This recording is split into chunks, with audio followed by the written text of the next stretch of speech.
Leave my house, Tamara. See how fat you are, like a pig. I can't stand your fat body anymore. Please, Felix. Where do I go with the children? I am your wife. You should leave this house, Tamara. Felix's voice was calm, almost bored, as though he was asking her to move a chair, not uprooting her life. Tamara stood in the middle of the living room, her hands trembling, one clutching the wrapper around her waist, the other resting protectively on her stomach out of habit. An instinct left behind by childbirth. Her eyes were swollen, red, already empty of tears. "Felix, please," she said, her voice cracking. "Where will I go with the children?" Felix looked her up and down slowly, his lips curling in mild disgust. "Look at you," he said. "You have turned yourself into this after just 2 children. Too fat, no shape, no effort at all." The words landed one after the other, sharp and deliberate. Tamara fell to her knees. "I stayed with you when you had nothing," she cried. "I supported you when your shop failed. I borrowed money for you. I endured pregnancy pains twice. I nearly died giving birth to Daniel. I didn't sleep for months." Her voice shook as memories poured out. "You used to cook for me when I was pregnant," she said. "You would wake up at night to rub my legs. You used to joke that my body was carrying gold.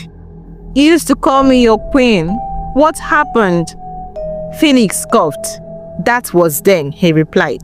"This is now." Beside him stood Rita, young, slim, confident, her hand casually resting on Felix's arm.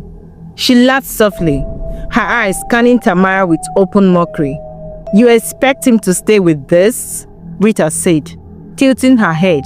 "Madam, let's be honest with ourselves." Tamara looked at her, disbelief flooding her face. "I'm his wife," Tamara whispered. Rita shrugged. "And you're no longer what he wants." Felix did not correct her. Instead, he opened the door. "Take your children and go," he said. "I'm done pretending." Tamara gathered her 2 children, Daniel barely 5, and little Nora still clinging to her wrapper. She walked out of the house barefoot, her world collapsing behind her. The door shut, and with it, the life she thought she had. Tamara had not always been this woman. There was a time before marriage, before pregnancy, before sacrifice, when Tamara was admired. Back in Asaba Delta State, Tamara was known for her beauty, slim, confidence, full of life. She turned heads without trying. People noticed when she walked into a room. Felix noticed too. Tamara met Felix on a humid afternoon in Asaba Delta State. She had gone to charge her phone at a small electronics shop near Obogonogo Market. Felix was behind the counter, sleeves rolled up, sweat on his forehead, smiling like a man who still believed life would turn out fine. "You can sit," he said politely. "It won't take long." That was all. But Tamara noticed the way he spoke, soft, respectful. Felix noticed her too, slim, graceful, confident. She laughed easily, and when she smiled, it felt like the whole shop brightened. He asked for her name. She told him. He smiled. "Tamara. That's a fine name." They started talking whenever she came around. Small conversations at first, then longer ones. Felix told her about his dream of expanding his electronics business, phones, laptops, accessories. Tamara listened. She believed him. Love grew quickly. Felix pursued her properly. No games, no shortcuts. He saved money to take her out. He bought small gifts, nothing extravagant but thoughtful. When he finally asked her to marry him, Tamara said yes without fear. Their wedding was simple, honest, full of hope. Marriage did not start easy.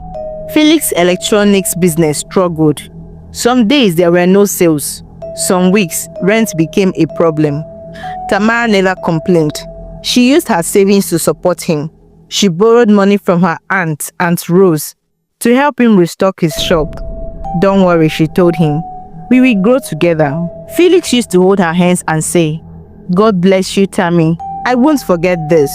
He called her Tammy because he said Tamara was too long for someone he loved so much. During those early months, Felix treated Tamara like royalty. He took her shopping whenever he had money. Dresses, shoes, perfumes. He surprised her with gifts she didn't even ask for. On weekends, he cooked for her, humming old love songs while she sat on the kitchen counter laughing. When Tamara got pregnant after a few months of marriage, Felix was overjoyed. He carried her like glass. He cooked soup rich with vegetable and fish. He woke up at night to massage her legs. He sang silly songs to her stomach, calling the baby my little CEO. Tammy, you are doing a great thing for me, he would say. You are my queen. They joked, they played, they dreamed. Felix would place his head on her stomach and talk to the unborn child, promising a better life, a bigger shop, a brighter future. Tamara believed every word. At that time, love lived loudly in that house. Neither of them knew how fragile it was. Tamara gave birth to their first child on a quiet morning in Asaba, a baby boy. Felix cried that day. He carried Daniel like a fragile miracle, pacing the hospital corridor, telling everyone who would listen, I'm a father. I have a son. He bought gifts for the nurses. He called his mother Mrs. Okafor over and over again, his voice shaking with joy. Tamara gained a little weight after childbirth. Nothing alarming, nothing unusual. Felix did not complain. In fact, he loved her even more. Business had picked up by then. Felix's electronic shop was doing well. Phones selling fast. Accessories moving. Customers coming in steadily. Money stopped being a daily worry. Life became comfortable. Felix became the kind of father people admired. He took Daniel to school when he was old enough. He carried him on his shoulder to the playground. On weekends, they went out as a family. Restaurants, small outings, laughter filling the car. Felix would wrap his arm around Tamara and say, my family is my biggest achievement. Tamara believed she was living inside a prayer answered. 2 years passed. Then she got pregnant again. Felix was ecstatic. He went back to being that attentive husband, the one who bought gifts without being asked, who took Tamara shopping even when she said she didn't need anything. When he was too busy to cook, he ordered food for her. He called her constantly to check on her. How is my tummy today? Hope you have eaten. Don't stress yourself, oh. Tamara glowed with gratitude. Every night, she thanked God for giving her a man who loved her so deeply. After 9 months, she gave birth to a beautiful baby girl, Nora. Felix was overjoyed. A boy and a girl. A boy and a girl. He said proudly, God has blessed me. But something changed after that. Tamara gained a lot of weight this time. Her stomach remained large. Her body felt heavy. She was constantly tired. Pregnancy with Nora had been harder. She ate more. She rested less. Felix noticed, and he hated what he saw. The sight of Tamara was disgusting to him. He stopped touching her. She was lazy in bed. She was not looking sexy as she used to be. He stopped looking at her with warmth. One day, without warning, he said, look at how fat you have become. Tamara laughed nervously. It's just after childbirth. Felix scoffed. Just after 2 children. You have ruined yourself, he said. Better know what you are doing, because I don't like this version of you at all. Tamara's smile died slowly.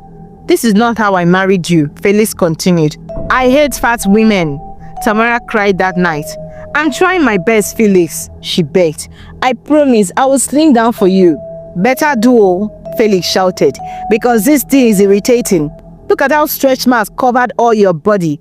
It's so disgusting. I feel like vomiting. Tamara tried. She searched online endlessly.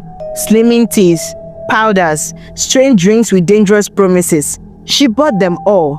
She drank them faithfully. Nothing worked. She tried going to the gym. But between caring for Daniel, nursing Nora, cooking, cleaning and surviving, there was barely time to breathe. She went when she could. It was never enough. Instead of slimming down, she gained more weight. Felix grew cruel. He stayed out late at night. He could not stand the sight of her body anymore. He drank with his friends. He laughed with younger, slimmer girls who made him feel admired again. He complained about Tamara openly. My wife is ugly now, he would say. She has let herself go. His friends laughed. They mocked and catch cruise with her. They introduced him to girls. Slim, carefree, beautiful. Felix enjoyed the attention. When he returned home late, Tamara would be waiting in the living room. Exhaustion and worry etched into her face. She would ask softly, "Where have you been? It's past midnight." Felix would glare at her. "I don't owe you any explanation, woman," he would snap. "Lead my way before I descend on you." Then he would laugh, "Fat monkey," and walk away. Tamara would sit there crying until her chest hurt. This became routine. The insults turned into slaps. The slaps turned into beatings. Felix started bringing women into their home. Different women, no shame, no remorse. He stopped bringing money home. School fees became Tamara's burden. Food became her worry. Felix no longer cared about his children. He no longer cared about Tamara. He no longer cared about anything except himself. And Tamara, once loved, once cherished, was breaking silently inside the same house where she had once been called a queen. Felix brought Rita home on a Tuesday evening. Tamara knew something was wrong the moment she walked into the living room and saw another woman sitting comfortably on her couch, legs crossed, phone in hand, chewing gum like she owned the place. Slim, young, confident, Rita stood up slowly and smiled. Felix didn't even pretend. "This is Rita," he said flatly. "She's moving in." Tamara froze. "Felix, what does that mean?" she asked, her voice barely above a whisper. Felix looked at her with open disgust. "Look at yourself," he said, waving his hand at her body. "After just 2 children, you have turned into this thing." Tamara's knees weakened. "You are fat, Tamara," Felix continued. "Too fat, no shape, no attraction. I can't be with a woman like this." Tears rolled down her cheeks. "Felix, please," she cried. "Remember how I stood by you. I borrowed money for your business. I endured pregnancy pains for you. I almost died giving birth. You used to cook for me, sing for me, call me Tammy." Her voice broke. "You used to love me, Felix." Felix laughed. "That was when you were still worth loving." Rita chuckled and shook her head, looking Tamara up and down. "Auntie, let's be honest," she said mockingly. "You have let yourself go. Look at how disgusting you look. Will you choose yourself if you are him? Say the truth, oh. He's young and handsome. He deserves better." Tamara turned to Rita, trembling. "I am his wife." Rita laughed louder. "Well, not anymore, old cargo." Felix opened the door. "Carry your children and leave this house," he said. "I don't want to see you here again." Tamara held Daniel and Nora close, her entire body shaking. "Where will I go?" she begged. Felix pointed outside. "Anywhere, just not here." Rita stood beside him, smiling. "Abeg, shift," she said. "You're blocking the door." Tamara walked out barefoot with 2 children, her heart shattering with every step. The door closed behind her, and Felix did not look back.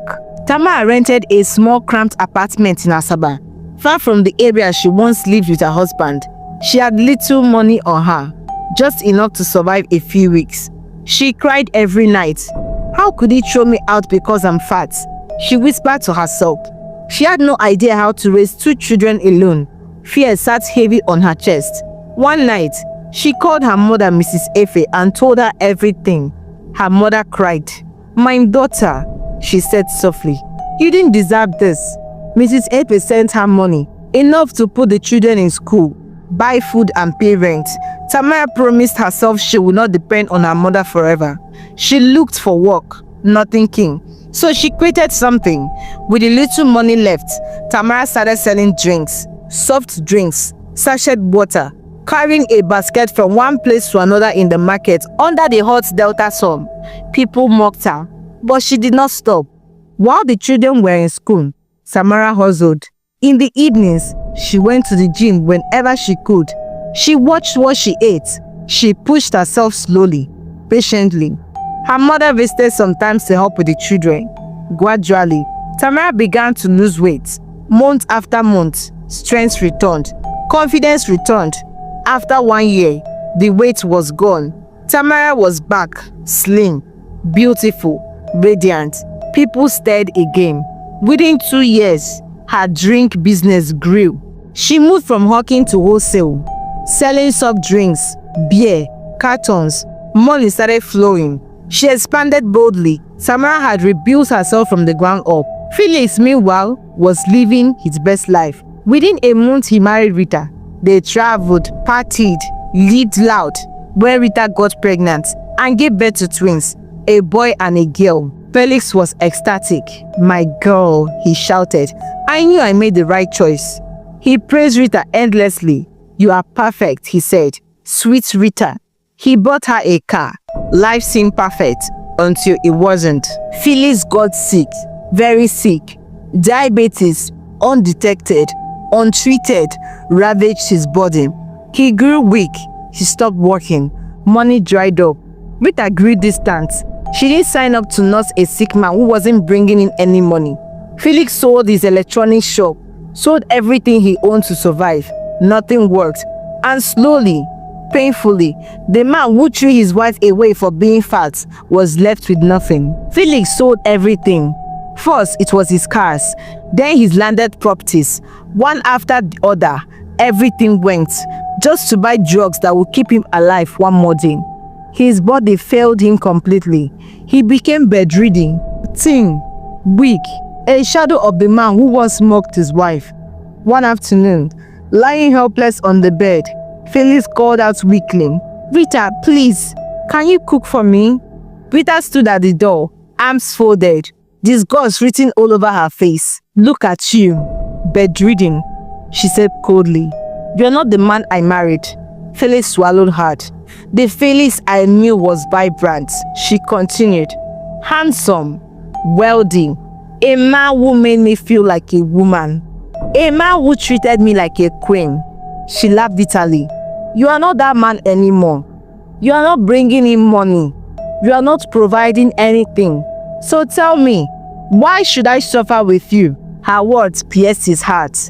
"This sickness has finished you," she added. "Better go and look for someone else to take care of you, because I can't. I'm too young and fresh to deal with this." Felix turned his face to the wall and cried. This was the same woman he threw Tamara away for. The same woman he chose over loyalty, sacrifice, and love.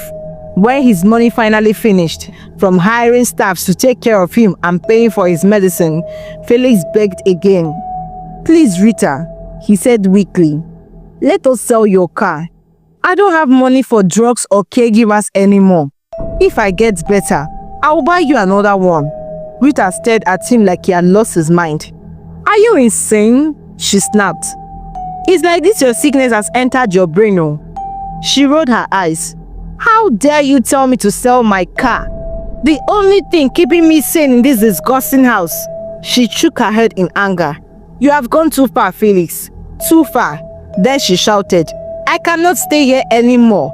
You are a disgrace." She stormed inside, packed her bags, carried her twins, entered her car and drove away without looking back.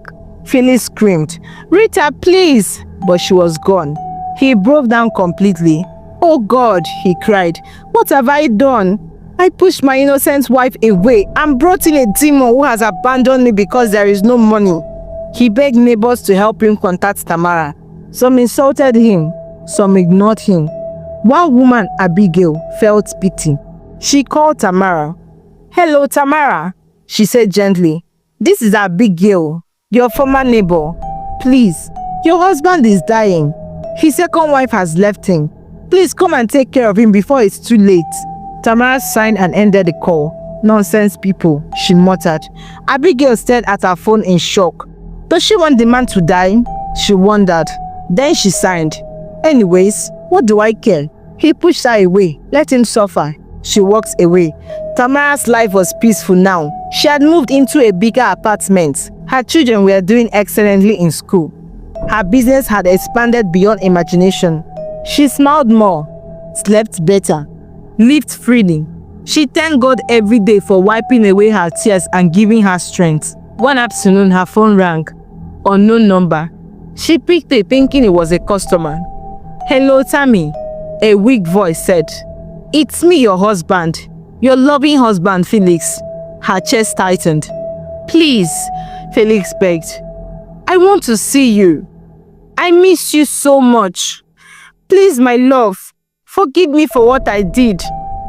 That woman must have bewitched me. How else would I leave a beautiful wife like you? Please come back to me, my love. Tamara's anger fled. Bia, Mr. Felix, or whatever you call yourself, she said sharply. I only picked this call because I didn't know it was you. I thought it was actually a potential customer. She continued coldly, but listen carefully. Today should be the last day you ever call this number again. I am not your wife. Go and bring Rita back to take care of you, she added. When money was there, wasn't she enjoying with you? Ekwa? She laughed dryly. Go and bring her back to take care of you. I will not come and suffer with you. She ended the call. Stupid man, you will reap what you sow, she muttered. Then she went to the kitchen and cooked a delicious meal for her children. Felix cried until he had no strength left. Scrolling through Instagram, he saw Tamara's pictures.